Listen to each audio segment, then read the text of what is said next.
มื้อนี้ก็จะมาบอกวิธีแลกเหรียญ MTT ครับทุกคนเพื่อเอาไปลงขายใน Binance เนาะขั้นตอนแรกก็ต้องมีแอป MetaMask ก่อนเด้อที่เบิ่งขั้นตอนวิธีแลกเหรียญเพราะว่าขั้นตอนการจะเอาไปขายลง Binance มันมีหลายขั้นตอนทุกคนอาจจะงงกดเข้าตลาดเนาะ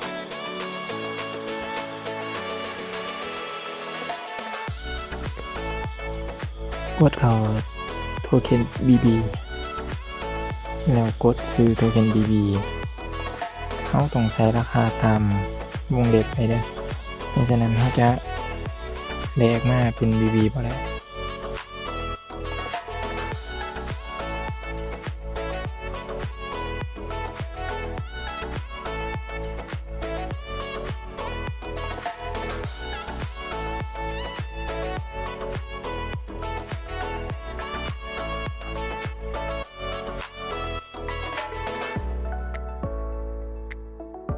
ราคาซื้อต้องใส่ตามข้อยวงเล็บไว้เด้อเพราะฉะนั้นก็ซื้อบ่ได้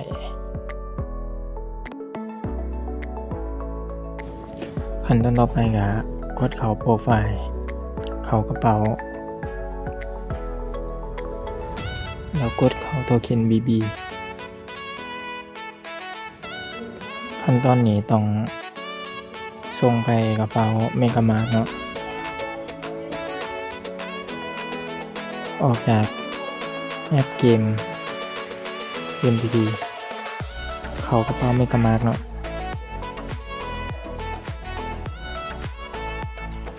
เข้ามาตอนแรกก็จะบ่มีแบบนี้เด้อเดี๋ยวข้อยจะทิ่มลิงก์ให้2ลิงก์นี้กดเข้า Network MTT เนาะแล้วกดคันลอกลิงก์บ่แม่นกดคันลอกกระเป๋า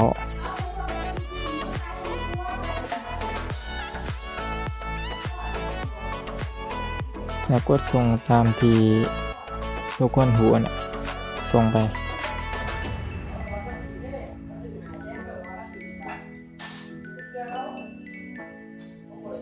กดยืนยันเนาะขั้นตอนนี้ทุกคนอาจจะรู้แ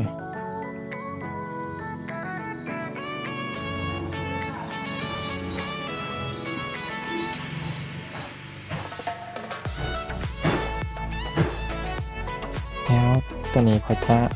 ตัดไปเนาะเพราะว่าตัวนี้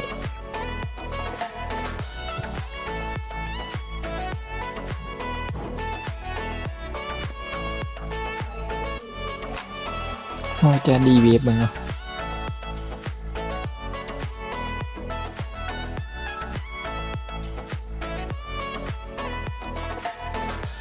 หลังจากส่งไปแล้วเราก็มาเข้าแอป MetaMask เนาะ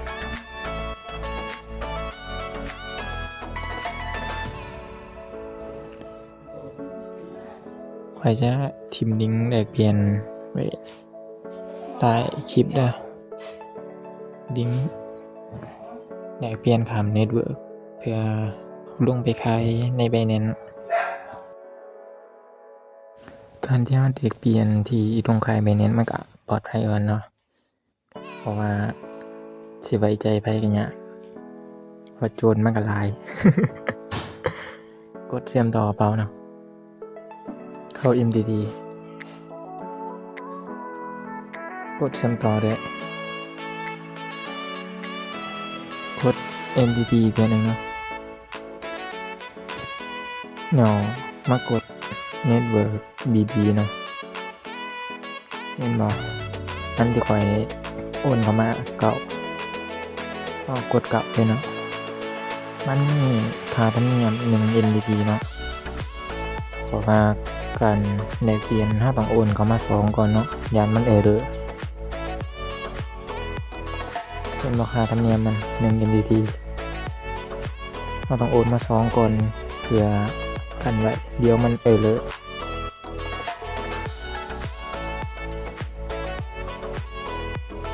แป๊บนึงเนาะ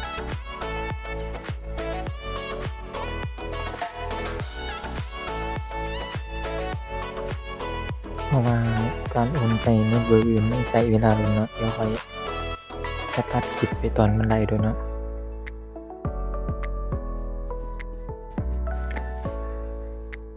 มันก็จะมาขึ้นหน้าแบบนี้เนาะเรากดคอนเฟิร์มเลยเนาะเรากดวิดดออีกครั้งหนึงเนาะ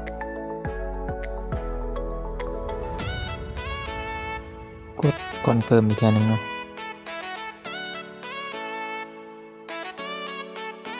เดี๋ยวค่อยจะตัดไปตอนมันไลฟ์เนาะเพราะว่ามันใช้เวลาประมาณ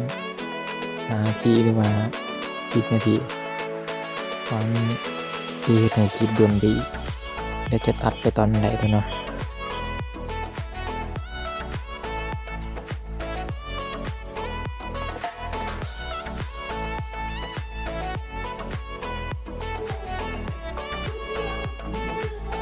หลังจากมันขึ้นคอนเฟิร์มแล้วเนาะเราก็ออกไปเบิ่งเน็ตเวิร์ก BB เนาะ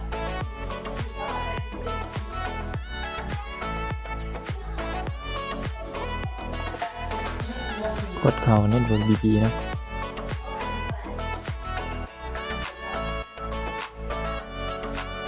เข้าแล้วเราก็จะโอนไปBinanceเลยเนาะเพื่อแลกเปลี่ยนเป็น USDT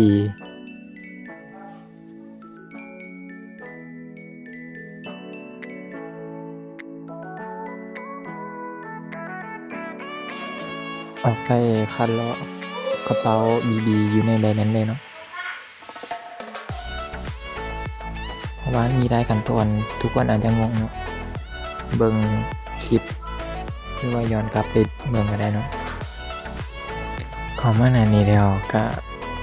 ค้นหาโทเค็น BB เนาะ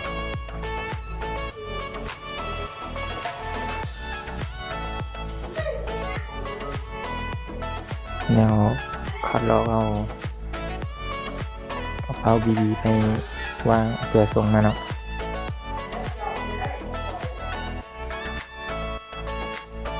การส่งโทเค็น BB มันก็เสีย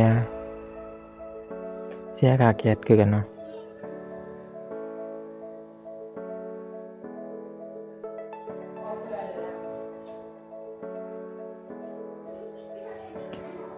การที่ส่งโทเค็น BB มันก็ใช้เวลาประมาณ5 นาทีหรือว่า10 นาทีคือกันเนาะข้อยจะตัดไปตอนมันไลฟ์เด้อเนาะ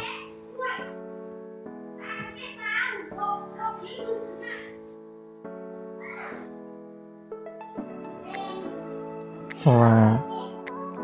การโอนเข้ามาแบบนี้มันก็จะปลอดภัยกว่ากันดีกว่าจะไปขาย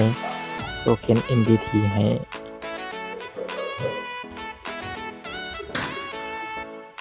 กับคนที่บ่มีเครดิตเนาะ